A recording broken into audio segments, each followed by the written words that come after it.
2, 1, action. What's up, everybody? It's your girl, DJ Lily Jane, and I love when we get to mix good music with good people doing good work. I've got Miss Beth in the building, Executive Director of Family Connections Northeast Ohio.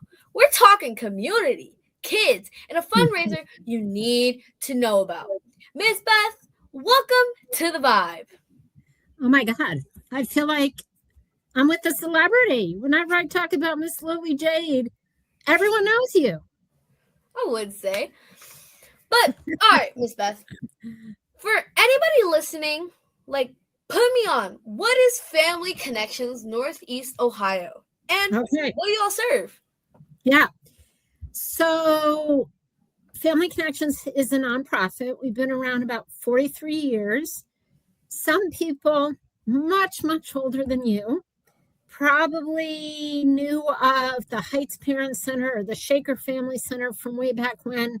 But that was in our early days. We serve the whole county, and our whole focus is on kindergarten readiness, early childhood development, and literacy for families of children from birth to 6. So that's like our mission in a little nutshell. But how we serve that mission is everything's free. So we'll talk a little more about our fundraising event, which you're going to be a part of on February 26th. But our programs include, I don't know, have you ever been to the Cleveland Heights Library or the Shaker Heights Library?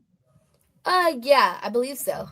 Okay, so for over 20 years, we've had a family playroom in both of those libraries, Heights Library on Lee Road and then Shaker Library. And then 3 years ago, we added a family playroom at the Food Bank Community Resource Center. So when neighbors come to the food bank for food and they have little ones, they can come with their parents or adult caregivers while they're waiting and learn how to play. And that may sound really kind of silly, but play is the earliest form of learning. So even before little children, babies and toddlers learn how to read, they're learning about colors and sounds and letters, and you can learn all that through play. So that's the beginning of what we do. Our family playrooms, they're not daycare centers. They're not drop your kiddos off and then go do your work. They are places where parents or caregivers or nannies or grandmas or grandpas can come with their kids and learn how to play, and then also get support from other parents or grandparents. And then that leads into our next program, which is called Spark. And Spark is a kindergarten readiness program. I don't know if you knew this, but 57% of kids in Cuyahoga County enter kindergarten not ready to read. And programs like ours, like our Spark program, help reduce that percentage significantly, so that we do home visits for any family of a 3 or 4 year old that signs up for the program in Cuyahoga County. And they get between 10 and 12 home visits over the course of 10 to 12 months.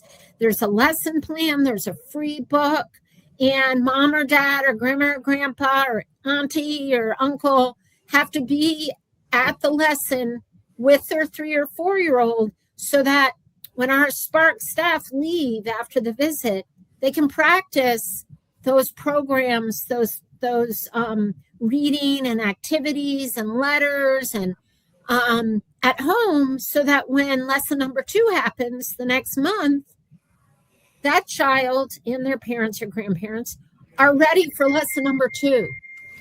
And what happens at the end is that our kiddos enter kindergarten and they are ready to thrive. So that's another one of our big programs. And then our third program is more about parenting support. So parents can come or grandparents can come to various locations. We've done some of these programs at Woodhill Homes. We've done these programs at in Cleveland Central Promise, at places like Arbor Village. And we're actually having a meeting tomorrow at Woodland Library about offering a parent cafe. And those are programs with a meal where parents or grandparents can come together and talk and learn about things like parenting, communication, discipline, financial literacy. We offer childcare so that no one, we don't believe that parents or grandparents who have kids and childcare issues, they deserve to have access to our programs too. So, and we serve a really good meal. And so that's the third component of what we do. So I just threw a lot at you, but that's in a nutshell the programs we offer at Family Connection. But no, that's really great. And like, speaking of libraries, the library here down where I am, the South Euclid branch, it's a really big part to me and my sister, because we've been doing a lot here. My sister did kindergarten club here. Okay. That helped her get ready for it. Like you said, you have that program. It helped her get ready for kindergarten. I did it. And, they have homework help here. So they help me and my sister with our homework when maybe we don't understand something or need to learn something. And then also spaces like this, where I'm at right now, where I'm recording, it lets me create my creative activity and stuff like that. And it's a really big part to us, and we get to read, we get to learn, we get to have fun. Right. It's all about fun and learning at the same time. And I should add, Lily, that some families don't want a home visit for whatever reason, so we can do those Spark lesson visits at libraries. We often do. Or after hours at our family playrooms. We don't want anyone to feel like if they're not comfortable having someone come into their home, that they can't benefit from our programs as well. Yeah, like another part, when I'll be talking to my grandma or my dad, and we'll be walking into the library, and because they'll be surprised, because they'll be like, when we were younger and we were at the library, we couldn't even sneeze and we would have to be quiet. So for it to be how it is now is just a great thing. But you just don't wake up one day and then just do this kind of work that you're explaining to us, which is a great thing. What exactly pulled you into this? Oh gosh. So I just turned 60. And I have been working for nonprofit organizations my entire life. Well, I take that back. In 1982, when I was in high school, I worked at the Gap. That was the last time I worked for an organization that was a for-profit organization. I think maybe my parents, instilled in me, like I'm sure your family instilled in you, wanting to give back to the community. And so I was always drawn to nonprofit work. And so the last 30, I'm actually not from Cleveland. I was born in Maryland, but then I moved all around and I wound up in Cleveland 30 years ago, raised my daughter. She's now 30 and lives in New York City. But, I had the benefit of an environment when I was young where my parents were always reading to me, talking to me, engaging with me at a grocery store about the color of the apples and how many carrots to put in the bag. But some families maybe don't know about how to teach their child in natural ways. So I think I just early on learned gratitude for my upbringing, and that I wanted to serve others through my work, because I recognized very early on that there are many families that didn't have the benefit of the environment that I had. And there's no reason that they shouldn't be able to have all the programs and services and lessons as I did. And the last thing that we want in our world, quite honestly, is for very young kids to already be at a disadvantage when they start school, because then they're kind of set up for a lifetime of being behind. And so a program like ours gives everyone the chance to start school at the same level. And I think I just felt from an early age that I wanted to do work and obviously earn a living and, be able to afford my house, but in a way that made me proud at the end of every day. Mhm. Just like you're doing, but you started much younger than I did. Well, that's a great thing. And tell me something. What's something that about families that you work with that doesn't really get talked about enough? Mm-hmm. Mm-hmm.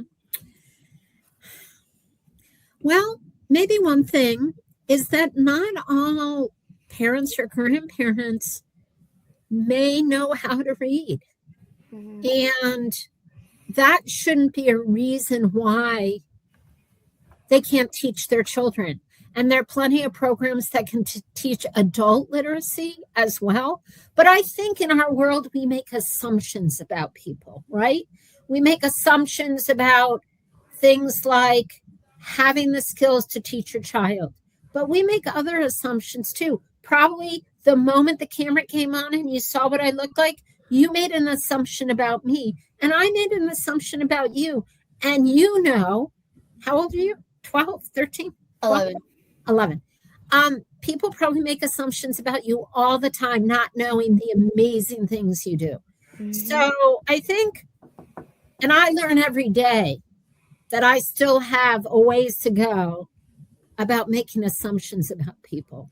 So we're really grateful at Family Connections that you do what you do and that you're going to be at our event on February 26th. Mm-hmm. I'm happy to tell you a little bit and your listeners and your viewers about our Play It Forward event. Is that okay? Mm-hmm. Of course. So, like I said, we're a nonprofit. And so that means that we don't charge anything to anyone, but it's not free. We have to pay our staff and buy books and create lesson plans. And so this fundraiser, Play It Forward, on February 26th is going to be at the Children's Museum. One of my favorite places. Well, cool. So it's from 6 to 9. And I don't know, maybe you or your dad can share a link at some point about our event. But if you go to our website, which is familyconnectionsneo.org, you can find information about our event. And then I have this postcard and we've got a QR code. But if you look, who's that? Oh, yeah. Well, speaking of me, I'm kind of DJing that night. So I gotta ask. You are kind of DJing that night. You are our entertainment. The tickets, actually, we have an early bird price.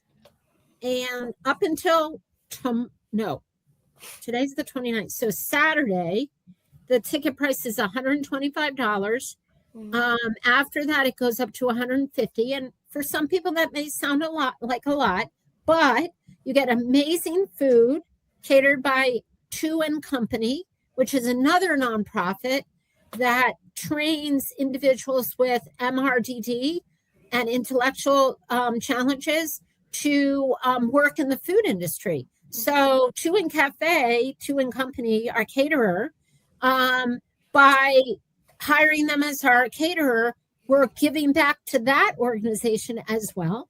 So we'll have amazing food, heavy appetizers, dessert. We're going to have a candy bar where everyone can fill up a bag with all their favorite candies. Sweet treats. Vic Gideon from Channel 19 is going to be our MC. And we're going to talk about our programs and have some fun, good food, and raise some money for Family Connections. So, and it's at the Children's Museum. So, while it's not really a children's event, a lot of times grown-ups want to act like kids. And so on February 26th at the Children's Museum, they can play like kids and play it forward to give back to Family Connections. Mm-hmm. And I just got to ask, since I'm DJing, what kind of music makes you move? Oh my gosh. Well, I don't know if I can speak for everyone that's going to be at that event, but oh my gosh, I like all kinds of music. I like rock, I like pop. I like some of the top songs that are out now, right? Like, what are they called? They just won, I think they just won a Golden Globe. The song from, help me out, Hunter? No. No, what's the one that all the kids like now? It's a pop group. Oh, Cat's Eye. I know exactly what you're talking Thank you. Oh Cat's my Eye, gosh, yeah. I'm embarrassed of myself. But I also like old school, like Jackson 5. Soul. You're gonna have some people in that at that event that are probably grew up with music of the 50s, 60s, and 70s, and some younger people. So this is where you're the pop quiz music edition. Oh yeah. So what was your first concert that you've attended? Oh my gosh. It was probably James Taylor. What was your last or most recent concert? I went to Kane Park, and I old school medicine show. What are they called?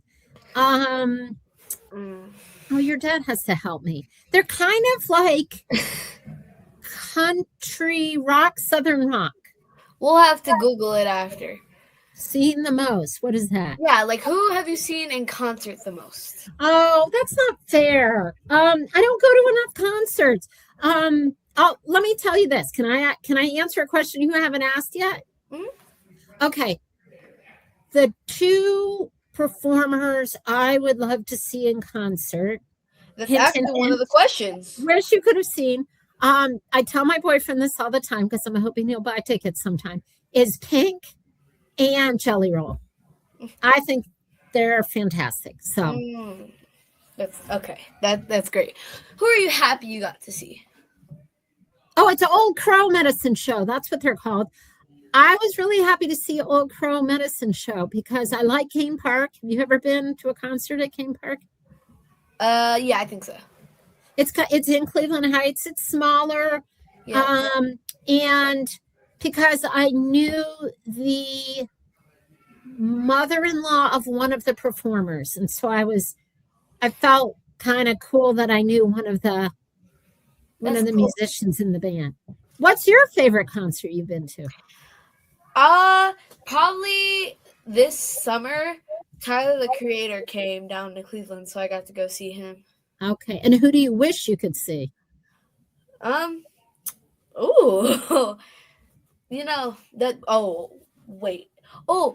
wish that I could see Chappell Roan in concert. Yeah, I'll go with you. I'd love to see her too. I like her music and I like her message. Yeah, her music is great. Yeah. I remember when I first heard one of her songs, it was like last year, but like her music is phenomenal. So wait, are you gonna play some of her music? I probably will because I play her a lot in my sets. But wait, Chappell Roan, if you're hearing this, send us some free concert tickets. You know, just say send us some free concert tickets. If you see this, I know y'all listening on social media. Tag her in some way. Hey, can you throw in Pink and Jelly Roll too while you're asking for tickets? Like, please tag her. Whatever y'all are doing, just Chappell Roan. I hope you see this. Send us some free tickets. Pretty. So, do you have any questions for me about our event? Oh, so how does showing up and buying a ticket really impact in our community? Well, just like I said, it takes money to run a nonprofit. You have to hire staff. You have to buy materials. You have to go to trainings.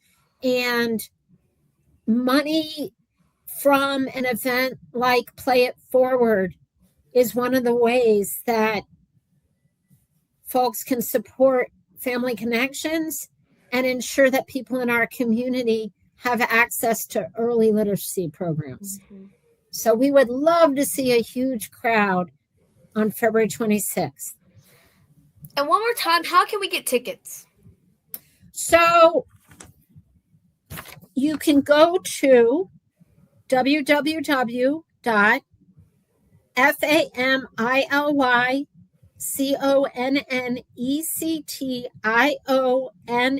www.familconnectionsneo.org. So that's Family Connections with an S on the end, neo.org.